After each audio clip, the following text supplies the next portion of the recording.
Alright, people. Prepare for trouble. This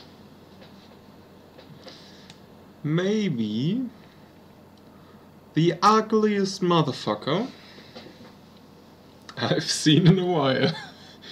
This grip, by the way, is fixed with 2 screws. I don't want to show you. This magazine is held by some piece of metal someone bent somehow. There is another layer of stippling, looks like a mandala. And there is this beautiful paint job.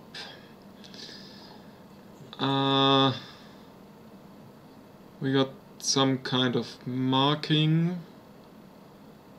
We got, yeah, paint all over there. What's not painted is this magazine. Doesn't make any sense to me, but someone grab screwed the rail up here. Isn't it beautiful? Well, let's get into it. What the fuck is this? First of all, there is an empty gearbox, so I knew that before, but there is some kind of 3D printed feeding stuff. Yeah, actually looks like it has been made pretty well.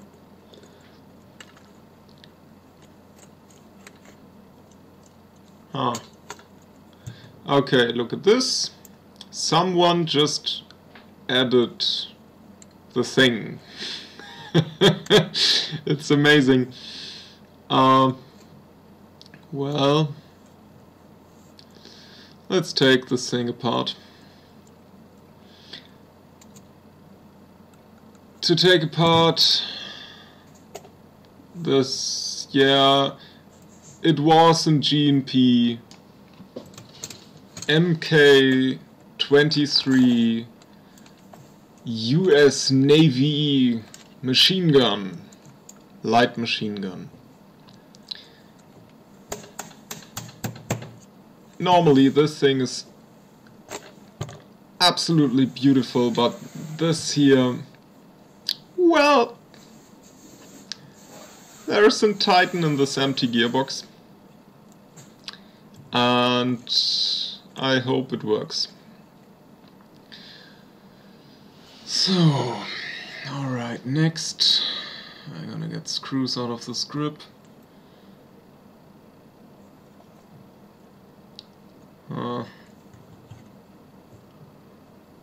Okay, we have no motor screw, so yeah, I kinda hope I will find this in the original packing.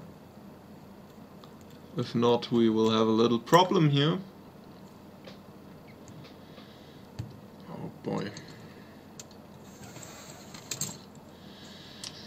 So, I'm gonna speed this up. It's kinda like a regular M4 disassembly, except all the screws someone just put in there for no reason. If something happens, I will stop the speedy forward.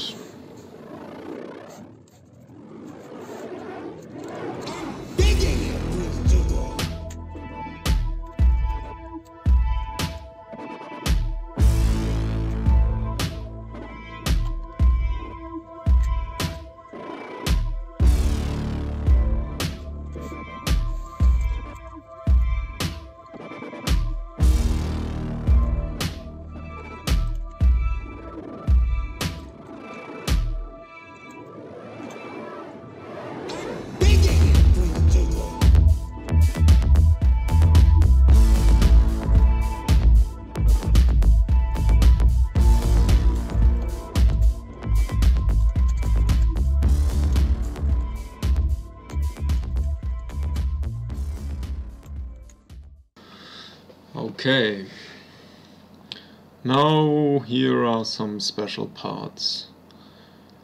You can take out a lot of pins by unscrewing them. These are 2 parts pins with 1 part screw, 1 part thread. Kinda easy. There is some spring who gives a little bit of tension on the dust cover. So yeah, you have to get all this out, and then you can just remove the dust cover and this feeding metal part stuff, you know. Next I spent a solid minute to find out about how to remove the gearbox, and yeah, the secret is not to remove this little plate here, which someone screwed in place like a maniac, but to remove the whole outer barrel assembly, which is kind of annoying. So what you're gonna do is you unscrew the barrel at the front, you unscrew this locking mechanism in front with a little spring below. So first, yeah, someone also dropped an enormous, brutal spring screw in the front of the barrel assembly, but whatever. So now this is a little bit loose and I can get it out. This one is from the terrible screw someone used to get these magazine catch, yeah, whatever. Okay, so this has to go. The barrel is now loose and we can slide it out, and now we can get out the gearbox. And we have to get out the little plastic thing that sits in front, which is kind of part of the feeding mechanism. This has to go too. This one, I don't know where it came from. This one, also no idea. I think someone just used all the counter parts for screws he could find, so yeah, I may just put them somewhere back in if they are needed. Oh, this is terrible. Okay, so you can get out the gearbox plus this feeding thing stuff, and you can get it off. Now I have an empty gearbox and I have something to work with. Boom, boom, boom.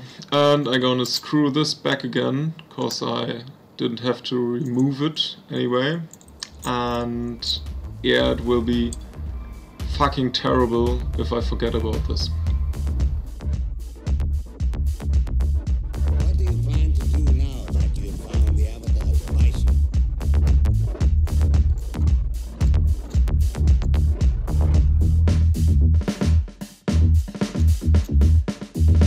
Should I go put on a pot of tea for him?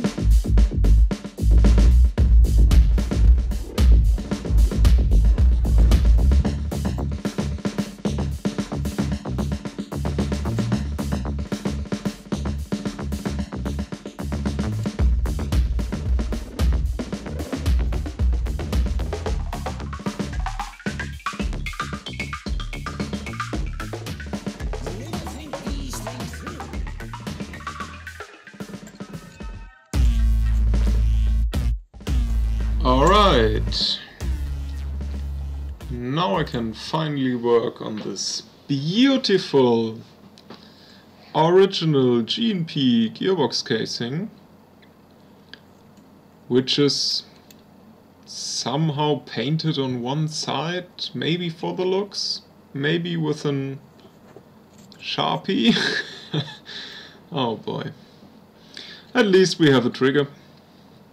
That's something. Good. Let's do the usual gearbox stuff. We're gonna drop in a few parts. First of all, we're gonna check the Titan. And yeah, I'm gonna do this off camera. We're gonna add a piston with steel teeth. Good one. Hardened steel teeth. A wide row of hardened steel teeth. With 14 teeth, or let's say 14 and a half, I'm not sure about this. It's lightweight, this thing should shoot very, very fast. It's semi-only, but it shall be used like a light machine gun. So, yeah. We're gonna try our best here. I'm just running around finding parts now. We're gonna add the spring. It's a 105 spring. So I hope we're gonna get this thing tight and we get out like 1.2, 1.3 joules. Possibly. I'm definitely a little bit concerned about yeah, how good we can make the air seal work here. So yeah, maybe we have to reopen the whole thing to drop in harder spring. We're gonna drop in 13:1 speed gears. We're gonna drop in Big Dragon ball bearings, 8mm or 7 I guess.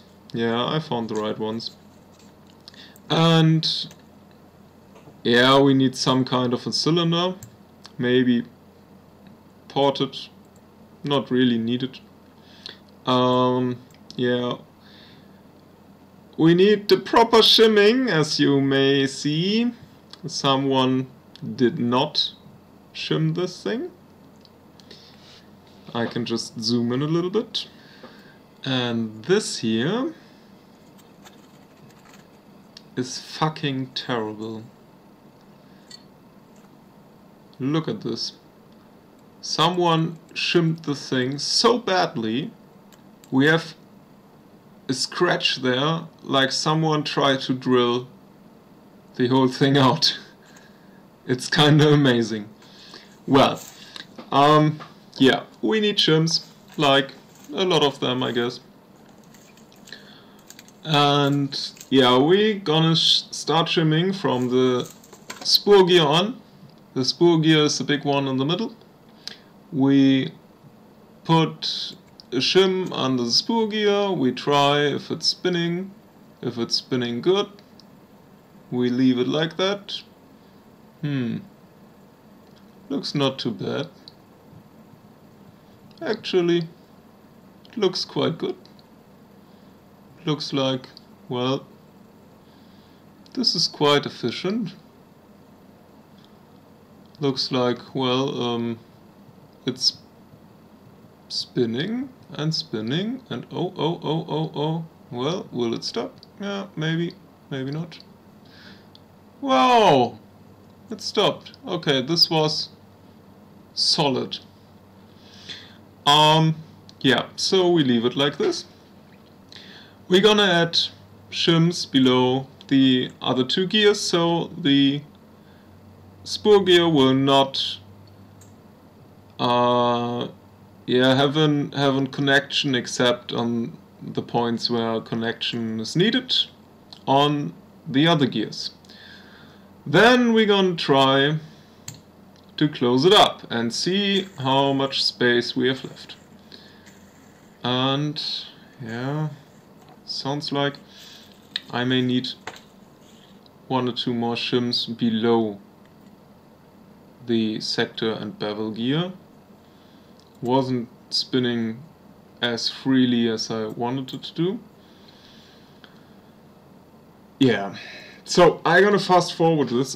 If it's finished, the gears should run as smooth as possible. And seems like, yeah, I may have to add a sticker to the selector plate. Someone who did a genius job on the other things on this gun may have possibly forgotten about this. Forgot. Okay, I'm gonna fast forward this shimming thing. What do you plan to do now that you have found the avatar device?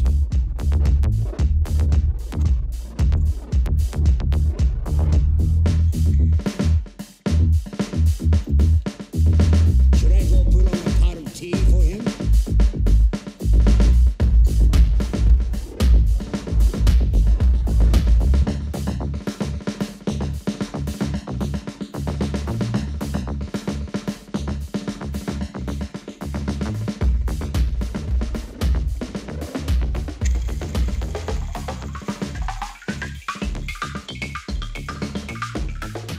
You never think these things through.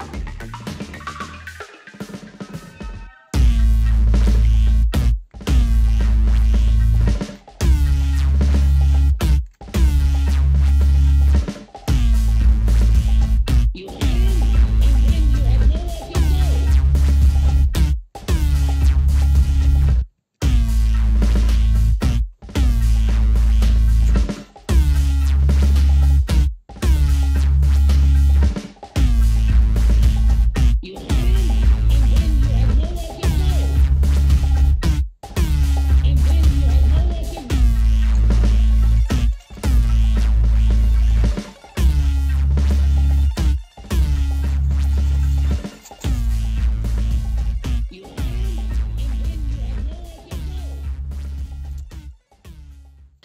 Alright, now it's time for a daily reminder to remember adding Loctite to stuff that needs to stick together or you will damage your gun. Loctite your fucking piston head. It's easy to buy a new piston and piston head if you can't get these apart after this. But it's more likely to damage both of them if you don't Loctite them together. Use the hardest Loctite you can find. Make this a one piece.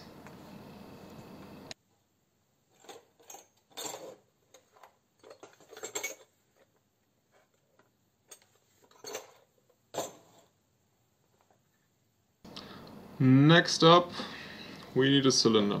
So I found this beautiful stainless steel cylinder with, like, I don't know, it's ported, it's like 70%, maybe 80. That's no problem. We got not the longest barrel, and we're not aiming for extremely heavy BBs and stuff. Yeah, we need a cylinder head. The one I found is not working. This one, well, yeah, is, let's say it's quite harsh to get it in. Maybe I'm gonna remove one of these O-rings. I'm sorry to do this off cam, but my gears would be jumping around if I hammer the... Oh. Yeah, you may have realized everything jumped and I did this 1 meter away. Yes. Try not to apply too much force. The nozzle is moving quite good. That's fine. Next up, Yeah. We're gonna fit in this. This is fast forward. What did I do all this time?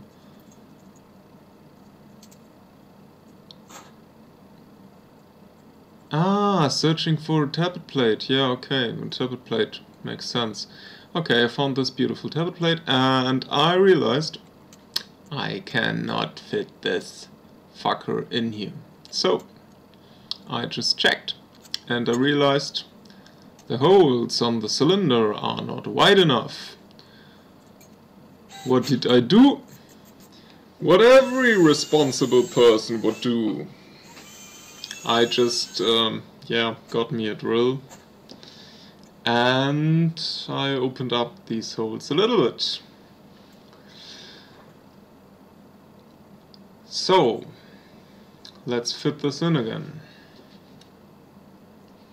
Next thing we're doing is adding my beloved gun cam all over there. White sticky stuff, you know, for lubrication. And we're gonna do this with the gears as well and do some slight modifications to the spring guide, because nothing else in this fucking G&P gearbox seems to be fitted with standard parts.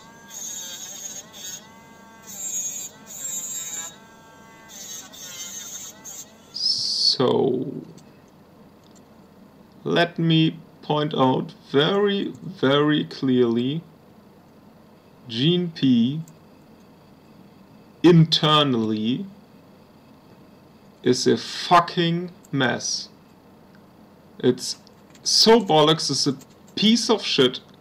I really, really, really hate G&P internals. Everything looks like it's from the 2012. Okay, this is too far. Let's say 2004. It's like kind of bad gears with plastic. It's the worst. It's like someone said I got a premium gun in 2002. Like an aluminium piston with bad teeth and yeah, ball bearings which are quite bad, and these look quite good the moment you open it, and then you realize every single part in there is just not good.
So this fucker's back together.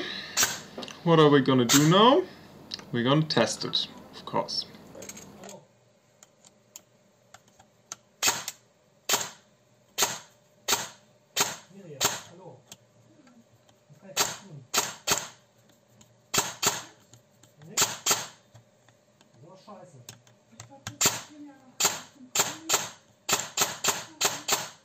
Kombi, nur was ich gut finde.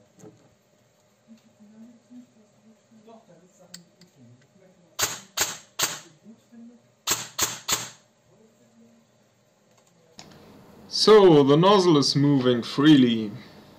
The motor is, yeah, working quite good. You cannot hear this on video usually, but the sound of this gun is awesome. I'm kind of surprised about this, cause I never thought, okay, yeah, I can just put this stuff together randomly like I did and it would just turn out amazing. But yeah, I reassembled this thing and it's amazingly good. I just never thought I would have like 1.5 joules out of this. I don't know how I got this thing together combination. I just had to exchange the hop rubber. Okay, so this was clear from the beginning on. Someone dropped some kind of super macaron maple leaf amazing crazy hop up stuff in there, and it's, yeah, like always, bullshit. So yeah, I just I've just thrown in an aim top rubber, good one, cheap one, works flawlessly, and yeah, I got 1.5 joules out of an 105 spring. This is really, really good, considering the element springs are not too strong anyway. And yeah, I'm quite happy with the results. I'm gonna try and show you how it looks if it's finished. So, reassembly. This is quite fast. And a little bit of testing. This thing runs smooth on the biggest battery I could fit in the stock, 3000 milliamps, 11.1 LiPo battery right in there, bam. Next up, a little bit of testing, make sure there's no BB in, and we have a smooth, short trigger pull. We can trigger it as fast as we want, and I'm quite satisfied actually. Could have been worse, couldn't it?